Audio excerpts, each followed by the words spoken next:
You know those moments when you're doing what you love in your business? Maybe it's standing on stage or creating content. Whatever it is, you're totally immersed and time just seems to slip by. This is called the flow state. At Speaker Flow, we're obsessed with how to get you there more often. Each week, we're joined by a new expert where we share stories, strategies, and systems to help craft a business you love.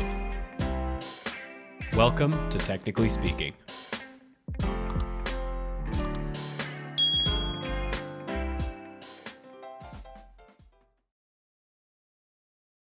All right, we are live. Cindy, welcome to the show. Thank you for being here today. We're so happy to see you. I'm so happy to be here again. Thanks for having me. Yeah, of course. Second instance. We've did a few more of those in season 3. Like we cherry picked our favorite episodes, and we're going to bring a few people back. But you're part of an elite group here, Cindy. I don't know if anybody cares about that, but you're one of a selected few. So, thank you so much. Thank you for being willing to share your time with us again. Yeah, of course. We've been on a journey together over the last couple of years too. I mean, you're one of our longest standing clients, so thank you for that too. We appreciate you. Absolutely, you guys are my favorite people. Well, yeah. Well, likewise. And today's episode is kind of cool.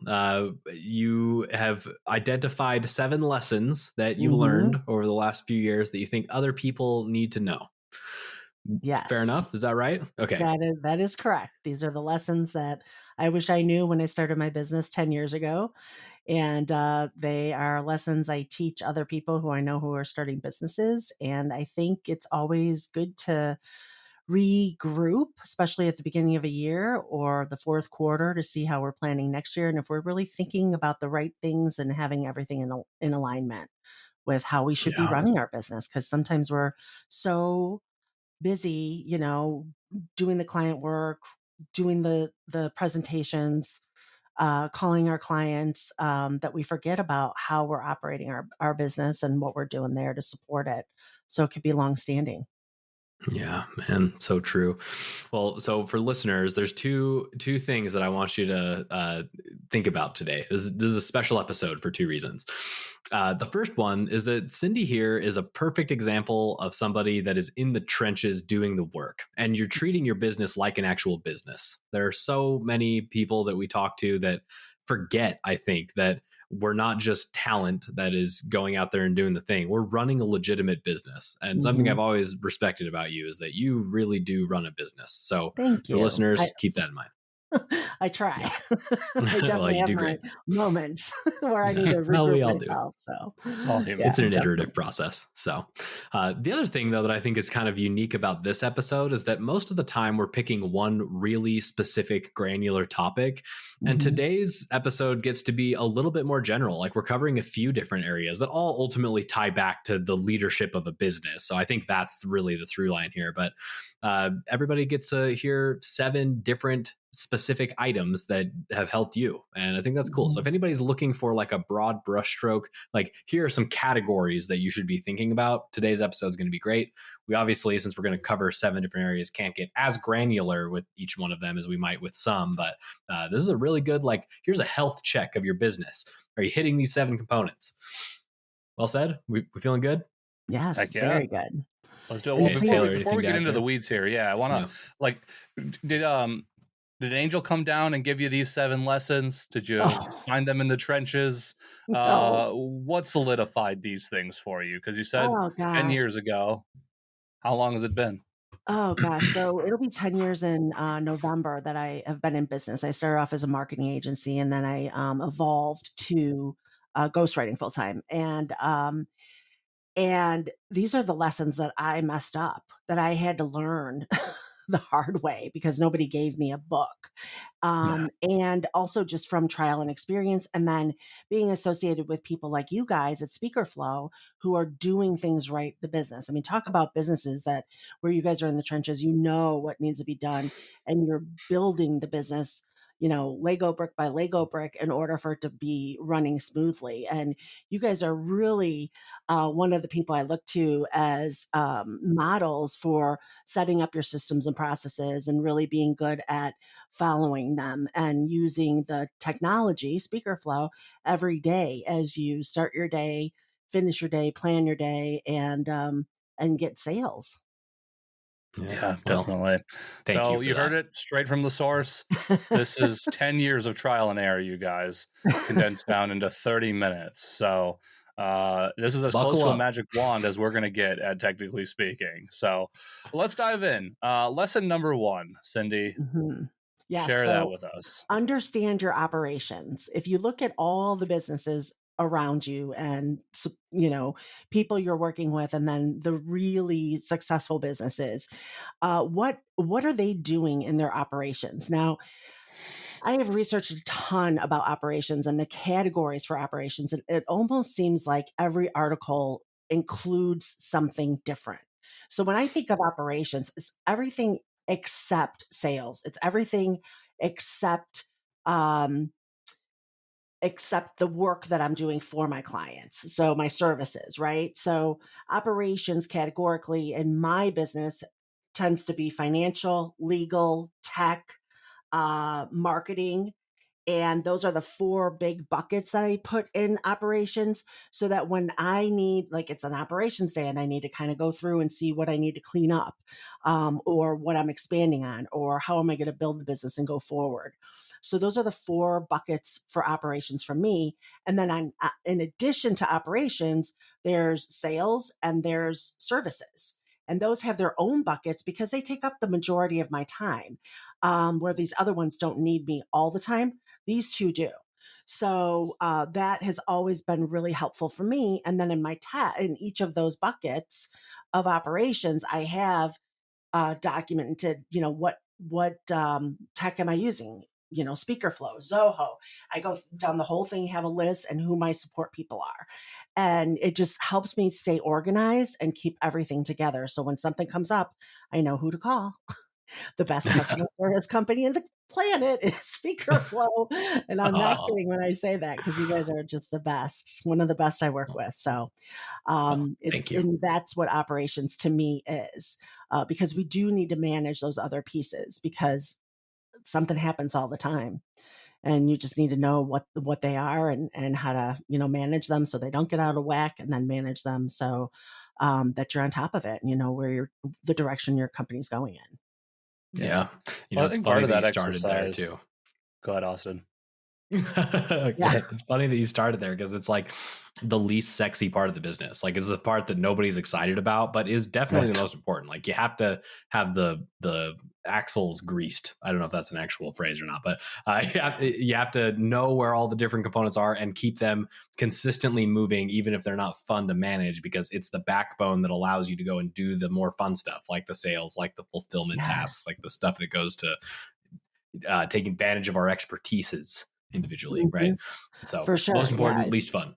It's our foundation. Right. That's right.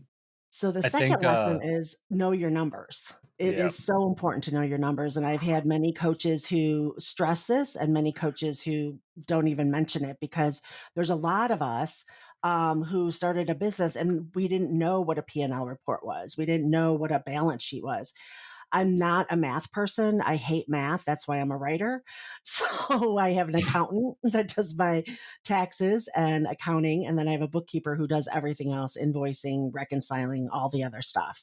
And I would not be here today without them, because I would have quit a long time ago if I had to run all that. But it's really the important numbers are to know what income is coming in, what your forecasted income is coming in, and what your expenses are every month. And I know other people who are more in the accounting world would probably think that there was some other numbers that were important to track too. But those are the 3 that I track. And when I track my expenses, it's interesting because, like, almost every month I have a subscription that pops up in my register, and I'm like, oh, I don't need that anymore. So then, next month I don't have that expense. But I use a combination of QuickBooks, and I use Excel for a budget, and then I use QuickBooks for the accounting. And it just works for me because I can track everything all together. And then my bookkeeper runs my reports that I need, which again is the P&L, the profit and loss statement, and the balance sheet. And then I'll sometimes and she does the aging statement. So if clients are not paid up to date, it'll tell me who's in arrears. And then and then sometimes I'll have her run a vendor report so I can see how much I'm spending with each of the vendors. So I could also properly forecast for next year, but then also later in the year. Yeah. I mean, to the point That's earlier smart. about necessary but not always fun. This is, where Not being at able to all. bring a team on board to help with this stuff. I mean, Yeah. it helps you sleep at night, quite honestly, having all of that Hmm. stuff and give you some predictability. And I mean, honestly, like if you were stuck on an island and had to determine if you needed to go back and save your business or not and swim back to shore, like those are the numbers you need to know about whether or Right. not things are working. And I Exactly. like that you didn't go like I think some people when they get down the numbers pass, like, oh, I could track this website visits per day, number of subscribers. Like you get really into the weeds. It's like, nah, these are my 3, 4 numbers that I care about, period. And then everything else can inform around that. And Right. having that level of focus is huge. Exactly. And the thing is like we're in business to make money. So whether we, ghostwrite books or edit books like I do, I also have a course. So I need to know like how many courses do I need to sell this year to hit a certain quota? How many books can I take on a year so I'm not overextending myself, but I'm still hitting my revenue goals? Because the other thing we have to do is like pay taxes. So if I'm writing a book for $10, which isn't my normal fee, 30% of that, $30 or $3 of it is going to go to taxes. Then you have payroll and everything else. So it's important to keep track of those incoming and outgoing expenses. Yeah, it's true. You mentioned a couple of tools that you use to keep track of this, and I actually think Hmm. this ties into your next point about reliable tech. Hmm. I think is how you phrased it. But yeah, I Yes. mean the thing is like, although keeping tabs of numbers is probably not most of our zones of genius as creatives, um, it's not that hard, at least relative to 100 years ago. Like we're not talking Right. about pen, paper, and ledgers and stuff anymore. Like we have tools that can do most of the heavy lifting for us. So even if this is not the most fun area of the business, it shouldn't be painful. Right. Well, it doesn't have to go hundreds of years. Now I'm going to date myself, but when I had to take accounting in high school math, oh, I hated it. We did use it was graph paper. I don't think they probably called it ledger paper or something. This is how good I am at math, but it was pencil and paper. Yeah, right. Computers didn't come until I was in college. So, yeah, it didn't, yeah, 50 or I don't know how many years back, but anyway, but yeah, reliable tech is really important. And the biggest lesson that I learned is that if it's not working, get rid of it. And then also, but if it's working for you, don't get rid of it. I have between clients and coaches, I have switched tech so many times based on what they were suggesting because I thought they knew better. I could tell you every project management system that I tried and which ones I loved. But we'd be here like till tomorrow. So I won't bore you with that detail. But, if you really like a system, for instance, I really love Teamwork as a project management system. But when we were using it way back in the day, my client didn't like it. The idea was to have the clients involved, and so they could upload and download their chapters and stuff. But they didn't like it, so I'm like, oh, this isn't going to work for my clients. But the thing is, your clients don't have to have access to your systems, right? It's truly internal for you for most businesses. And the idea of having clients be involved is really great, but it doesn't work for somebody. So if the tech is not working for you, get rid of it. And I was and I just went through this whole upgrade move over or something because the project management system I was working with was not giving me the answers I needed, which was how long are these books going to take me? And when's my next deadline? So I switched over to a different program.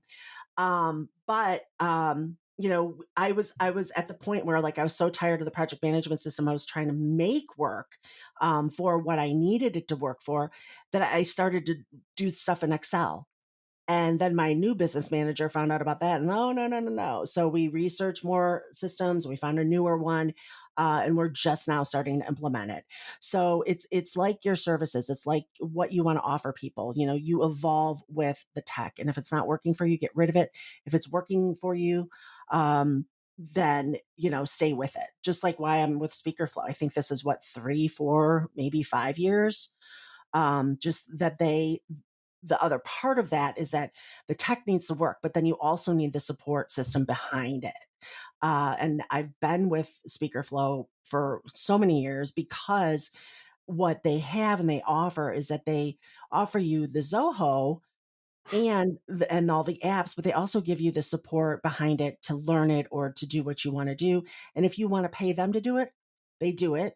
And then the other part of that is that their support team is so fantastic. It's hands-on, it's immediate responses. You guys just do such a great job. You really, really do. Oh, thank you. Thank you. Appreciate the You're plug. very It kind. means a lot. But you're dead on. We need to have the right tech. I mean, it's 2023 for crying out loud. Like the amount of work we have to do to run our businesses, Oh, yeah. especially as solopreneurs, like good Mhm. Lord. Like I don't know how anyone stays sane in a huge amount of time in Excel. I could not imagine. Like there's just so many moving pieces, you know, having a way to like show up and just know what you have to get done every day. Like keeps you in your zone of genius more when you know the stuff is getting handled behind the scenes. Right. You know what you got to knock out. You can just focus on the work and not have to focus about where to find things and where things like, yeah, it's truly elevation in that regard. Yes, for sure.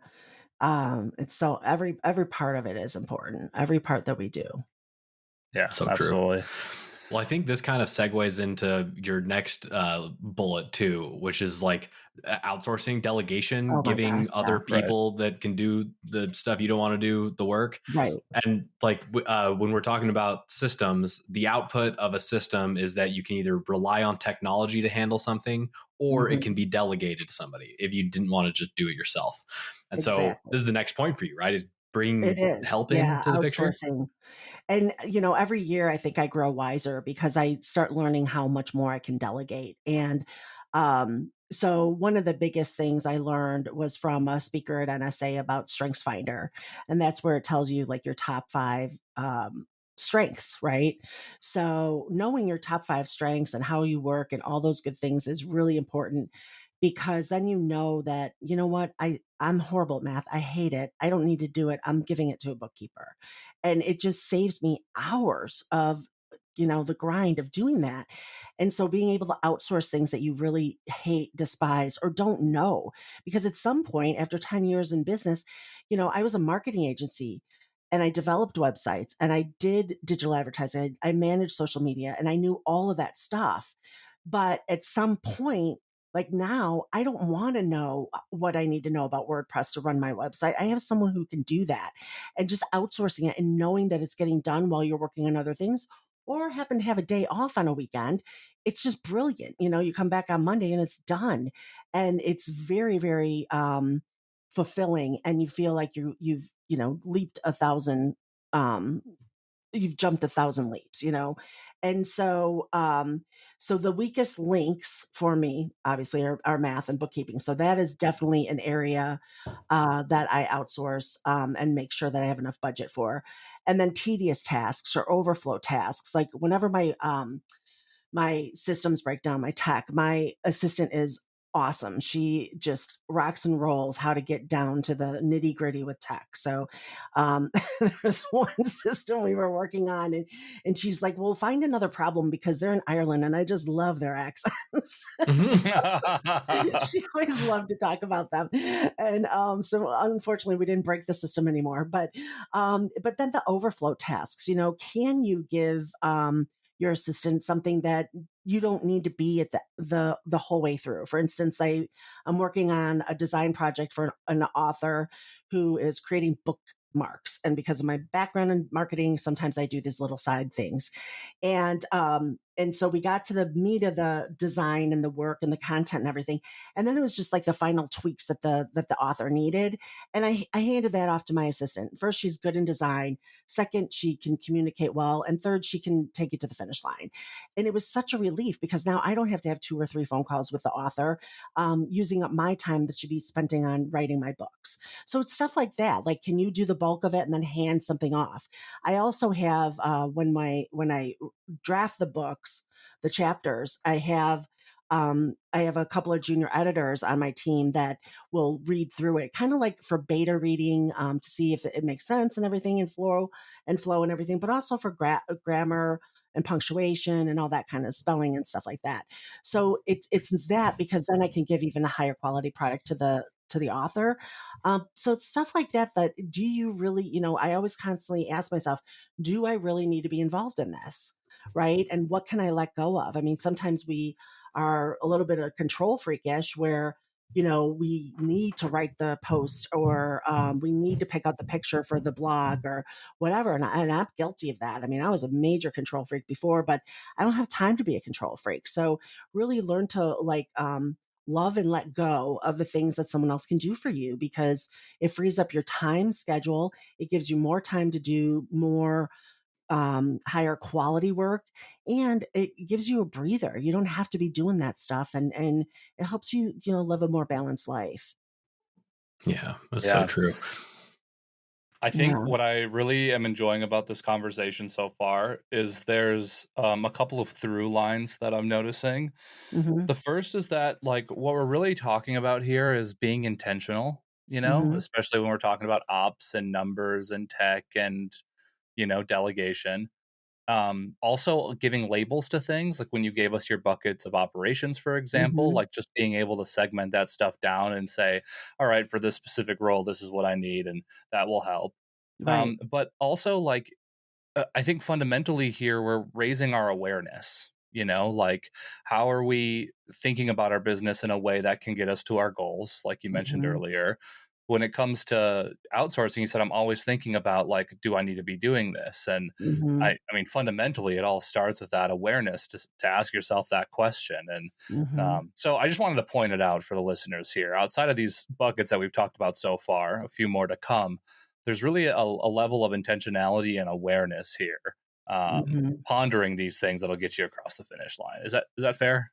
Yeah, it is fair, and take it little by little. If you've recognized something on here that you're not paying attention to, don't try and do all 7 at once. Take it little by little. I mean, there are times where I have to go lock myself in a hotel room for 3 days just to get my head wrapped around this, so I don't have interruptions, and I can, get organized and ready for the new year. I'm going to a workshop conference for planning 2024 in November, and it's going to be huge. It's going to be a big, like, planning weekend, and I'm going to get it ready. I'm getting ready. And that's really exciting when you have something like that to look forward to plan your next year. So true. That's honestly, it's Taylor and I's favorite part of the year is when we get to sit down together and be visionaries for a minute and think about where we're headed and the decisions we have to make and the risks that we're going to take. And like, that's the Yeah. fun part, honestly. Executing it is the less fun part, but It is. And one of the things that you yeah, guys taught me was that, the systems and processes, when we're looking at outsourcing, there's also systems and processes we can put in place that we follow as business owners and service providers, that we could put in place that make our lives easier too, where we don't just have to outsource it, but we can make our lives easier.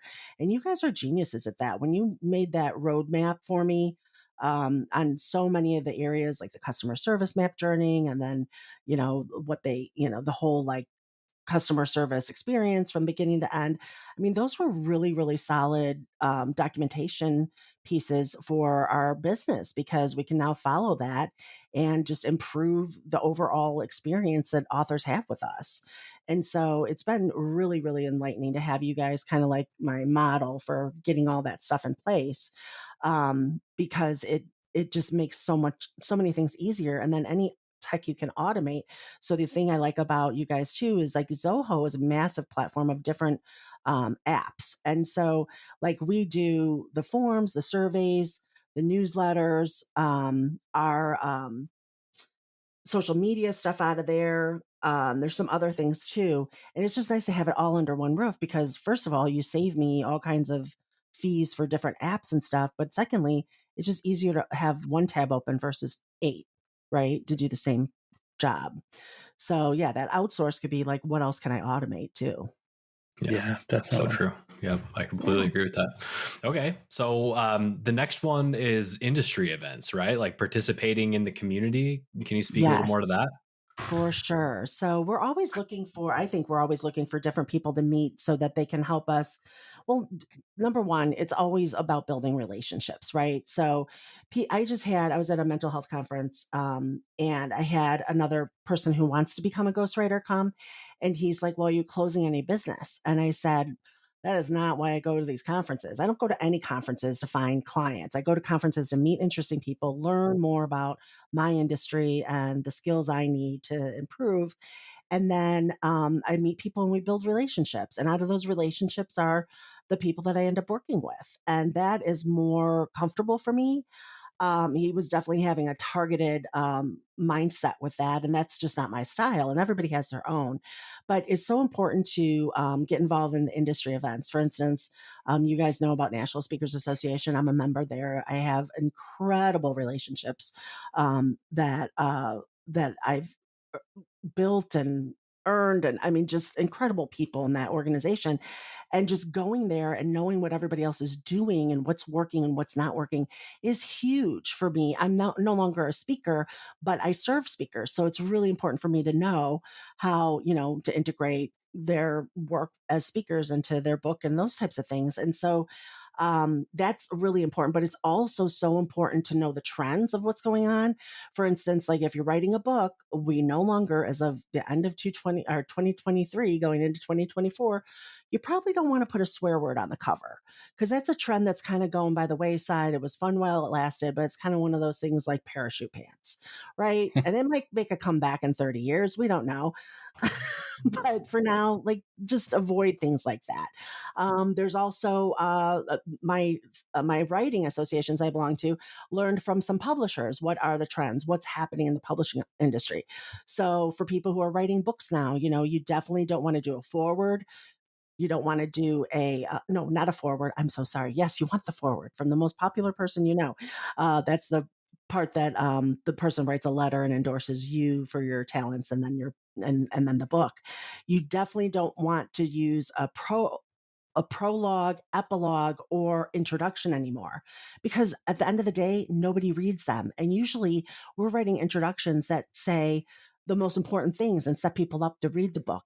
So find a way to integrate it into chapter one or make it chapter one. And so those are the things that we learn from these conferences that have the breakouts, and you're talking to people in your industry. It's super, super important to just stay on trend, and know what's going on in the industry, and then also know what your peers are doing. Meet your peers, because from there it builds the friendships, which builds the collaboration that you could do, and gives you people that you could reach out to when you need help, and you could return the favor too. Yeah, Absolutely. that's true in this business model, especially because Oh, for sure. we're lone wolves. I mean, some of us have teams and stuff, and so that can help. But more often than not, we're talking about a single person business or a couple of Hmm. people that are involved in the business, and that can be lonely. And so having this community, Yeah, not only do you get all the benefits that you just outlined there, but you have the feeling like you're walking alongside someone on your journey, and that can be exactly. really positive. Oh, for sure, for sure. It is, and it's definitely more enjoyable to do it with someone than be alone. So, Yeah. Yeah. Well, and then this is a perfect segue into the next thing, which is the coach element here, right? oh So my elevating a gosh. relationship with somebody that you really trust. How does that factor into this? Well, this is really super important, and the relationships you'll build in the industries that you're in, and the associations and conferences you go to are going to be super important here, because you need to find out who's good and who's not. And it's not as much as like a coach might be good for me, but may not be good for you, because I need specific things. So the whole coaching thing, I said, if my first book, if I could make it happen this way, the first chapter would be hire a coach. And then the last chapter would be, which would be the second chapter, how to hire a coach. And because I've had many coaches, and each one has given me tremendous value in some way, shape, or form. And as I evolve, I need a different kind of coach. So the coach I'm having now, we were talking about, I want to go next level next year. I'm on my way up to step up and do more, do with, you know, more well-known authors and those types of things. And so she's really helping me get my systems in place, the project management side of it, and also like better habits. So that's what I'm focused on this year. And last year I was focused on marketing. No, last year I was focused on, in 2022, we focused on website. We focused on website marketing, or branding, and like logos and messaging. And then this year we're focused on marketing, sales processes, and just systems and processes in general. And so the coaches that I hire for each one of these people, and sometimes I have the same coach for a few years, sometimes I switch out and go back and forth, but it's important to know like what 3 to 5 things are you looking to accomplish, and then find a coach that does that and is like 3 to 5 levels ahead of you.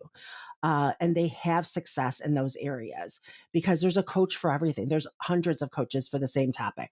So you'll be able to find somebody and make sure that they align with you and they have significant experience in the stuff that you're looking to do. And that's what I found to be most valuable with the coaches I work with. Yeah, an outsider perspective. It's yes, a guide, really. Hmm. You're the hero in your journey, and then guide you to where you want to be. I mean, it's of course makes it all less lonely. It's validating in a lot of ways too, because you're like, okay, I'm doing the right things. Like, give you some Yes, momentum, some accountability, some hope, some belief. I exactly. mean, yeah, And it's just a different perspective, like right, just having a different perspective of what an email. It could be as simple as like the tone of an email that you're reading to right, be, upset, and they say, "Oh my gosh, they were really nice about that." And I'm thinking, "Oh my goodness, I didn't take it that way at all." But yeah, and different perspectives just on how you see like your operations. Well, what about this? This could be an easier way to do this. And yeah. definitely, I mean, two heads are always better than one, and you get a lot out of it. All right. Yeah. So last, but certainly not least, Cindy. Yes, is to have fun. We talked There a it is. lot about like the seriousness of the business and what we need to be doing in order to build the foundation and serve the people that we are wanting to help and guide and lead. And but we always have to remember to have fun. If we're not enjoying the work that we do, then maybe we should be doing something else, or maybe we should evolve to something different. And the fun part is, when you're working with the clients and they're laughing or they're saying, what a great job you did. And we loved having you, and whatever it is, especially for speakers, because, there is a lot of loneliness out there when you go on the stage and all this stuff, you give it your all on stage and you don't really necessarily know how people are responding to you, and your clients may not know how to boost you up or give you feedback or tell you how great you were.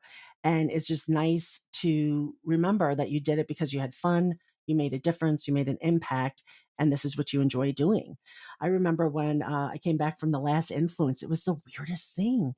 But like for 5 days, I had like NSA withdrawal, and it was deadly serious. I mean, it was really serious. Like you go to these conferences, another reason why to get involved in your industry, you go to these conferences and everybody's like so excited to see you.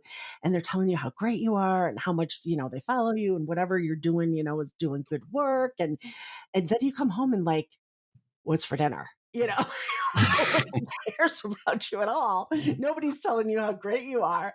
But remember, I mean, part of the fun is being close to other people, doing the work that we love to do and making a difference. And we can't forget about the fun.